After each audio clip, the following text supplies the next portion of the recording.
खीवरा जी, एक आखिरी प्रश्न जहां से प्रणय जी ने छोड़ा कि इजराइल की कहानी जानते हैं हम लोग, आए मतलब अपने यहूदी वहां सब बसे, बहुत मेहनत की, पर ये जो टेक्नोलॉजिकल एडवांसमेंट है इसके पीछे की कहानी क्या है, संक्षेप में आप बताएं। इजराइल से अगर कोई लेमैन आपसे पूछे कि इजराइल टेक्नोलॉजी के क्षेत्र में इतना आगे कैसे निकल गया, कि अन्वेषण वहां बहुत लगातार होते रहे, लगातार जो है स्किल फुल लोग वहां पर, मतलब इस पर काम हुआ कि सब लोग टेक्नोलॉजी में स्किल्ड। देखिए, इसका सीधा एक सरल मतलब है, जिसे हम हिंदी में कहते हैं आवश्यकता ही आविष्कार की जननी है। The necessity to survive in a place which has not enough water and not enough natural resources. Israel जब से बना, ये जो ड्रिप इरिगेशन है ये 1950 की इजाद है, क्योंकि जैसा आपके साथी ने कहा वहां पानी इतना कम था, पीने का पानी नहीं था, खेती की पानी की बड़ी मुसीबत थी। तो ये सारी चीजें आवश्यकता से हुई है। दूसरा जो उसका एक सबसे बड़ा पहलू है कि जो शुरुआती आबादी यूरोप से बच के आई होलोकॉस्ट के नरसंहार के बाद, वो बहुत ही पढ़ी लिखी आबादी थी। तो जो यूरोपियन कम्युनिटीज, जो जूश यूरोपियन कम्युनिटीज थी 19th सेंचुरी में, वो यूरोप के पढ़े लिखे माहौल में बहुत ऊंचे दर्जे की थी, और वो अचानक यूरोप के, खासकर जर्मनी छोड़ के हिब्रू यूनिवर्सिटी ऑफ जेरूसलम को बनाया जाता है। हिब्रू यूनिवर्सिटी ऑफ जेरूसलम को अभी भी लास्ट जर्मन यूनिवर्सिटी कहा जाता है। उसका अभी भी बहुत ही जर्मन कल्चरल इथोस है काम करने का। खीवरा जी, एक सवाल और मैं आपसे पूछना चाहता हूँ, मतलब हमें कार्यक्रम समाप्त करना था पर मेरा मोह है, चाइना का बेल्ट रोड इनिशिएटिव हमने देखा है, सिल्क रूट की पुरानी बात होती है।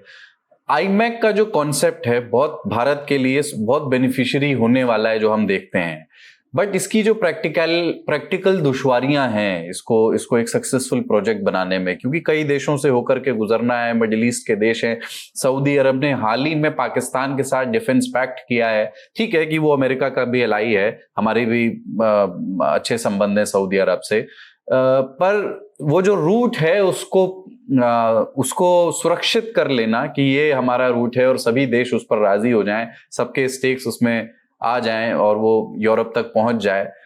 प्रैक्टिकल दुश्वारियां तो उसमें बहुत हैं, उसमें समय तो बहुत लगने वाला है। देखिए, सबसे बड़ी मुश्किल आईमैक की है कि मिडिल ईस्ट कॉरिडोर के लिए मिडिल ईस्ट का शांत होना जरूरी है। एक ऐसा इलाका है जिसका दूसरे विश्व युद्ध के बाद सबसे ज्यादा कॉन्फ्लिक्ट्स, वायलेंस और वॉर्स वाली हिस्ट्री रही है।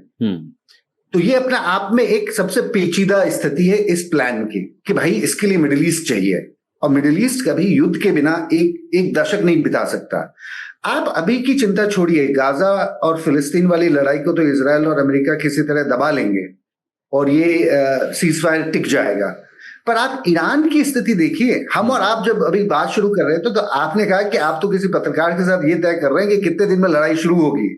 इस इलाके में जहां इस तरह की कवायतें लगती हो, वहां इस तरह की ग्रैंड स्ट्रैटेजिक प्लानिंग का होना अपने आप में बड़ा मुश्किल काम है। तो मुझे लगता है ये गुडविल और भारत और इजराइल और दूसरे देशों के, मतलब ये मठ बसने वाला नहीं है। मेरा मानना यह है कि मिडिल ईस्ट को अभी बहुत वक्त लगेगा एक स्टेबल पॉलिटिकल रूप लेने में।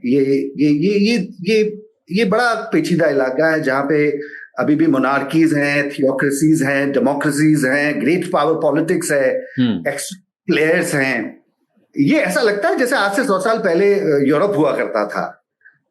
तो इस इलाके की मुझे, मतलब बुनियादी तौर पे मुझे ये लगता है कि मिडिल ईस्ट कॉरिडोर हमेशा स्केची, अनप्रिडिक्टेबल टेरेन में ही रहने वाला है, और इसमें ना भारत की कुछ कमी होगी, ना इजराइल की और अमेरिका की कुछ कमी होगी। ये वो जमीन ही ऐसी है जिसपे कुछ टिकाऊ काम होना नामुमकिन सा है।